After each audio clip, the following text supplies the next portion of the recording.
WhatsApp guys, welcome back once again. So दोस्तों, आज हम लोग पीकी ब्लाइंडर्स का सीजन 5 का एपिसोड 4 एक्सप्लेन करने जा रहे हैं।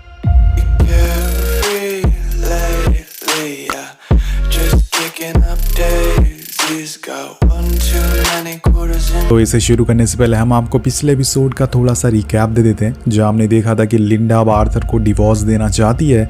वहीं दूसरी तरफ आर्थर मिस्टर गोल्ड को बिली बॉयज के लोगों से बचा के बर्मिंघम लेके आता है। अब इन दोनों ने बिली बॉयज के काफ़ी लोगों को मार दिया था, जिसका बदला वो लेकर रहेगा। और इसके बाद से ये एपिसोड 4 की शुरुआत होती है। यहाँ हम बिली बॉयज के गैंग के लीडर को देखते हैं, जिसका नाम है मिस्टर मैकेवन। वो टॉमी से मिलने बर्मिंघम एक बोट से आता है, पर वो आते ही टॉमी पर बंदूक तान देता है। लेकिन टॉमी भैया कहाँ डरने वाले थे, वो वहीं स्वैग में खड़े रहते हैं। दरअसल टॉमी एक वाइट फ्लैग लेके खड़ा हुआ था पीस के लिए, ताकि कोई लड़ाई ना हो। और टॉमी ने एक आदमी को भी यहाँ पर खड़ा कर रखा था, उस पर निशाना लगाने के लिए कि अगर मैकेवन कुछ गलती करे तो वो उसे उड़ा दे। अब यहाँ पर दोनों अपनी गलतियों के लिए माफ़ी मांगते हैं और वो मिस्टर मैकेवन से कुछ बिजनेस की बातें करता और बोलता है कि अगर तुम चाहो तो यहाँ मेरे शहर में बिजनेस कर सकते हो मेरे साथ, क्योंकि हमारे काफ़ी कॉमन दोस्त हैं, इसे हम दोनों को फ़ायदा होगा। लेकिन मैकेवन अलग ही मूड में होता है। वो कहता है कि तुम यहाँ चोरी की हुई चीज़ों से भरे यार्ड में खड़े होकर एक पॉलिटिशियन की तरह बातें कर रहे हो, लगता है तुम बिजनेस करना भूल गए। वेल, टॉमी उसकी बातों का कोई भी जवाब नहीं देता, लेकिन वो उसे एक एनवेलप देता है और कहता है कि मैंने तुम्हारे लिए मेनलैंड होटल में एक स्वीट बुक किया हुआ है, तो वहां जाके रह सकते हो। और हाँ, उस लिफाफे में 500 पाउंड भी हैं। अपनी वाइफ के लिए एक अच्छा सा ब्लैक ड्रेस खरीद लेना, और अगर किसी चीज़ की ज़रूरत पड़े तो इस शहर में मेरा नाम ले लेना, क्योंकि मैं यहाँ का राजा हूँ। अब सीन शिफ्ट होता और हम आर्थर को उसी फुटबॉल कोच के पास देखते हैं, जिन्हें इन लोगों ने पैसे देकर खरीदा था, पर वो उसकी बातें मानने को इनकार कर देता है और बैटिंग ना करने के लिए बोलता है। और ये सुनकर आर्थर उसे बहुत धमकाता है। वो उसकी फैमिली को जानता है कि वो इस टाइम कहाँ पर है। अब अपनी फैमिली का नाम सुनते ही कोच काफ़ी डर जाता है। उस कोच का नाम लिंकन होता है।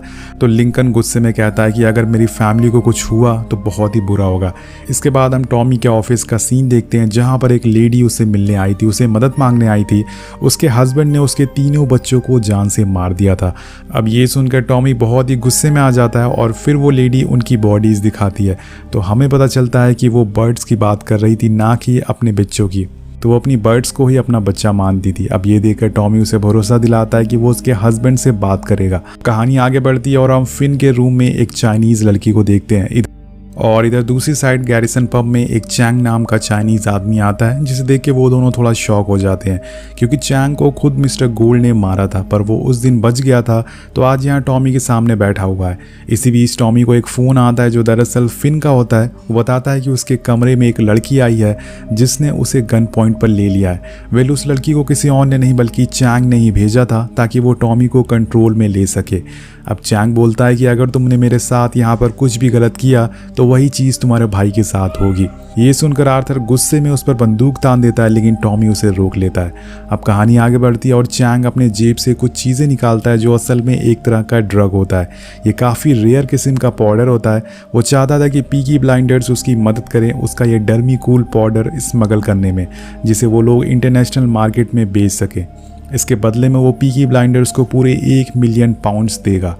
इतने पैसे सुन के टॉमी तुरंत ही हाँ कर देता है, और तभी वहाँ भागता हुआ फिन आता है। वो चैंग को मारने ही वाला था, लेकिन टॉमी उसे रोक लेता और कहता है, छोटे, ये हमारा बिजनेस पार्टनर है। वेल, अब सीन शिफ्ट होता और अगले पल ही टॉमी कुछ खास लोगों अपनी फैमिली मेम्बर के साथ मीटिंग बुलाता है अपने पुराने अड्डे पर। वो बताता है कि मैंने एक डील करी है, जिसमें हम 4 बोट्स को पाउडर के साथ भेजने वाले हैं, और हमें वो सैन फ्रांसिस्को भेजनी होगी, बाद में लिवरपूल। इस डील के अगेंस्ट में वोट करती है, क्योंकि इसमें बहुत ही खतरा था। वो और किसी की जान नहीं गंवाना चाहती थी। जिसके बाद आर्थर भी यही करता है, क्योंकि कुछ सालों पहले टॉमी के डैड ने भी ऐसे ही एक डील साइन करी थी, जिसके बाद उन्हें जेल हो गई थी। अब आर्थर ये नहीं चाहता कि उसके साथ भी कुछ ऐसा ही हो, लेकिन टॉमी ये मौका हाथ से जाने नहीं दे सकता, क्योंकि यहाँ पर 1 मिलियन पाउंड की बात है। इसलिए वो पॉली से कहता है कि ये डील होने के बाद वो माइकल को उसकी पोस्ट पे दोबारा रख लेगा, और माइकल ने जो नुकसान किया है उसकी भी भरपाई हो जाएगी। लेकिन उसके पहले हमें ये डील पक्की करनी होगी। अब ये सारी बातें सुन के आखिर में पॉली हाथ खड़े कर देती है, जिसके बाद आर्थर भी इस डील के लिए मान जाता है। लेकिन इस डील से वो बिल्कुल भी खुश नहीं थे। अब टॉमी के जाने के बाद पॉली उसे बताती है कि जिस आदमी के फेस पे उसने कट मारा था वो पुलिस स्टेशन पहुंच चुका है और वो उसकी कंप्लेन करने ही वाला था, लेकिन पीकी ब्लाइंडर्स ने उसे संभाल लिया। पर वो बोलती है कि तुम्हारे लिए अच्छा होगा कि तुम लिंडा को भूल जाओ और किसी और को ढूंढ लो। लेकिन आर्थर चिल्लाकर कहता है कि तो आर्थर लिंडा को भूल नहीं सकता, क्योंकि वो उसके दिल और दिमाग दोनों जगह छा चुकी है। वहीं हम टॉमी को मिस्टर गोल्ड के साथ देखते हैं तो वो उन्हें बताता है कि हमें अभी बिली बॉयज के साथ लड़ाई पोस्टपोन करनी होगी, क्योंकि हम दोनों ने एक साथ बिजनेस करने का फैसला किया है। तो मिस्टर गोल्ड उसे एक गोली दिखाते हुए कहता है कि ये मैंने बचा के रखी है, मैं अपने बेटे का बदला लेने का प्लान भी बना चुका हूँ। तो टॉमी उसे समझाता है और कहता है कि अगर तुमने मेरी बात मानी तो तुम पॉली से शादी कर पाओगे और फिर कहीं दूर जाकर सेटल हो जाना। उसकी ये बात सुनकर मिस्टर गोल्ड थोड़ा शॉक हो जाता है और कहता है कि तुम इस डील के बीच में पॉली को क्यों ला रहे हो। तो टॉमी उसे एक लिफाफा देता और बताता है कि आज मेरे घर में एक पार्टी है, तुम्हें वहाँ आने का इनविटेशन है और वहीं पर तुम पॉली को प्रपोज भी कर देना। अब ये सुनकर गोल्ड मान जाता है और थोड़ी दिन के लिए बिली बॉयज को मारने का फैसला टाल देता है। अब इसके बाद हम टॉमी को पार्लियामेंट में देखते हैं, जहां वो वही नेताओं वाली स्पीच देता है, जिसके बाद उसके ऑफिस में मोस्टली आता है, जो उससे कहता है कि मैंने सुना है कि तुम्हारे घर में एक पार्टी है, क्या मैं उसमें इन्वाइट हूँ। तो टॉमी कहता है कि हाँ, मैं तुम्हें इन्विटेशन देने ही वाला था। तभी मॉस्ली कहता है कि तुम्हें पास पता है ना। दरअसल दोस्तों वो बताना चाहता था कि ये पार्टी लिजी के बर्थडे की है और जब लिजी प्रोस्टिट्यूशन का काम करती थी तो मॉस्ली भी उससे मिलने जाता था। वो टॉमी से कहता है कि अब हम इस दुनिया को साथ में जीतने वाले हैं, साथ मिलकर, इसलिए एक दूसरे की कमजोरियां हमें पता होनी चाहिए। टॉमी भी उसका बहुत ही धमाकेदार जवाब देता है और कहता है कि तुम भी कम नहीं हो मॉस्ली, तुमने अपनी वाइफ की बहन से शादी की और उसी की स्टेप मदर के साथ टपाटप मचा रहे हो, बहुत आगे जाओगे तुम। इसके बाद वो उसे जाने को कहता है। अब मॉस्ली के जाने के बाद टॉमी को बुरा लगता है उसकी बातों का। वो अपना डेस्क खोलता है जिसमें एक बंदूक होती है, लेकिन इसी बीच उसे ग्रेस का विजन आता है, जो उसे वही स्टोन दिखाती है जिस पर काला जादू किया गया था। ग्रेस कहती है कि वो ब्लू स्टोन नहीं बल्कि तुम हो टॉमी, जिसकी वजह से मेरी जान गई थी। अब ये सारी बातें सोचकर टॉमी को एंजाइटी होने लगती है। वो फौरन अपने घर जाने लगता है, पर रास्ते में उसे एक बोर्ड पर ग्रेस दिखती है, जिसे देख के वो वहाँ से सीधा एडा के घर जाता है। अब इतनी रात को एडा उसे देख के काफ़ी घबरा जाती है, पर वहाँ जाके वो उसे बॉयफ्रेंड को मॉस्ली की एक रिपोर्ट देता है जो कि उसके मिशन में काम आने वाली थी। लेकिन यहाँ पर दोस्तों बात कुछ और ही होती है। अब उसके जाने के बाद वो एडा से कहता है कि मैंने अभी एक बोर्ड देखी है जिसमें ग्रेस थी, वो अभी भी जिंदा है। एडा उसे समझाती है कि ऐसा कुछ नहीं है, तुमने शायद कुछ ज़्यादा पी ली है।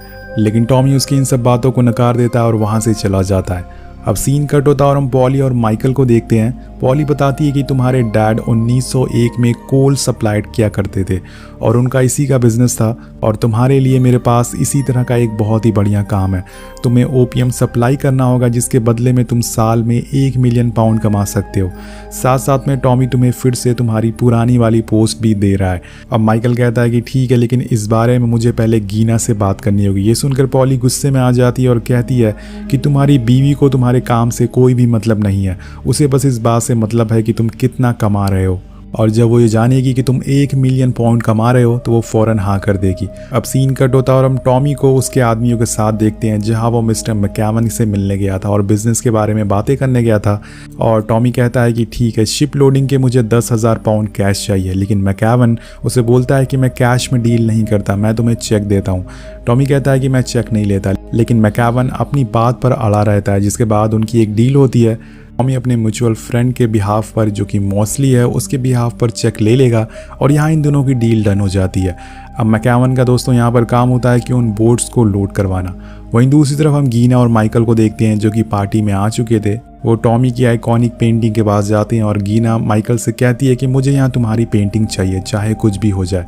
तो माइकल कहता है कि टॉमी कहाँ जाएगा फिर। वो कहती है कि जहाँ भी उसे जाना होगा वहाँ पर वो जाएगा। यानी कि दोनों अब इस एम्पायर को कब्जा करना चाहते हैं और टॉमी को हटाना चाहते हैं। आप लोगों को क्या लगता है कि ऐसा पॉसिबल हो पाएगा? नहीं, नीचे कॉमेंट करके ज़रूर बताएगा। वेल, आगे बढ़ते हैं। आप पार्टी में एंट्री होती है मॉस्ली की। और इसके कुछ पल बाद टॉमी उसे अपने ऑफिस रूम में लेके जाता है और वहाँ उसे अपनी बातों में फंसा कर उस चेक पर साइन करवा लेता है जो कि बिली बॉय से डील का एक बड़ा हिस्सा था।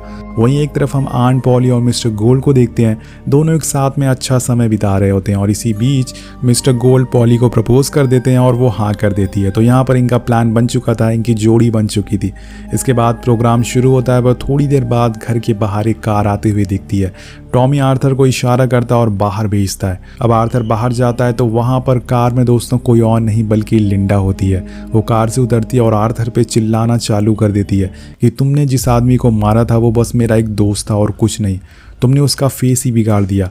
आर्थर उसे माफ़ी मांगता है और अंदर चलने को कहता है, लेकिन लिंडा बहुत ही गुस्से में होती है। वो कहती है कि तुम सारे पीकी ब्लाइंडर्स एक दिन मारे जाओगे। आर्थर उसे अंदर चलने को दोबारा कहता है, लेकिन वो तो दोस्तों उस पर बंदूक तान देती है और गुस्से में चिल्लाने लगती है।